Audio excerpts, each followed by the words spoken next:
Periods நார்மலாக வாங்க தெரிஞ்சுக்கலாம். ஸோ பீரியட் சைக்கிள் அப்படிங்கிறது 25 நாள்லேருந்து 35 நாள் வரைக்கும் இருக்கிறது நார்மல். எப்படி கால்குலேட் பண்ணலாம்? பீரியடான ஃபர்ஸ்ட் டேலேருந்து நெக்ஸ்ட் மந்த் பீரியட் ஆகிற வரைக்கும் கால்குலேட் பண்ணிக்கணும். எவ்வளோ நாளைக்கு ப்ளீடிங் இருக்கணும் அப்படின்னு பார்த்தா 2லேருந்து 7 நாள் வரைக்கும் ப்ளீடிங் இருக்கிறது அப்சல்யூட்லி நார்மல்.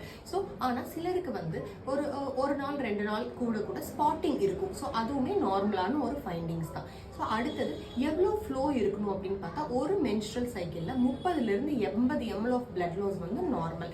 ஸோ பேட்ஸில் பார்த்தோன்னா 3லேருந்து 6 பேட் சேஞ்ச் பண்ணுறது நார்மல். மற்றபடி பீரியட்ஸ் டைமில் மைல்டான வயிறு வலி இருக்கலாம், வாமிட்டிங் சென்சேஷன் இருக்கலாம், பசிக்காமல் இருக்கலாம், மூட் ஸ்விங்ஸ் இருக்கலாம். இது எல்லாமே normal. So each and every விமனுக்கு அவங்களோட பீரியட் சைக்கிள் டிஃப்ரெண்ட் ஆனது. ஸோ உங்களோட நார்மல் சைக்கிள் என்ன அப்படிங்கிறத புரிஞ்சுக்கிட்டா தான் அதில் ஏதோ ஒரு அப்நார்மாலிட்டிஸ் வரப்ப நம்மளால சீக்கிரமாக ஸ்பாட் பண்ணிக்க முடியும். அண்ட் பீரியட் சைக்கிளில் ஏதாச்சும் அப்நார்மாலிட்டிஸ் இருக்குன்னா ஒரு டாக்டரை வந்து கன்சல்ட் பண்ணுறதுக்கு ஹெசிடேட் பண்ணக்கூடாது.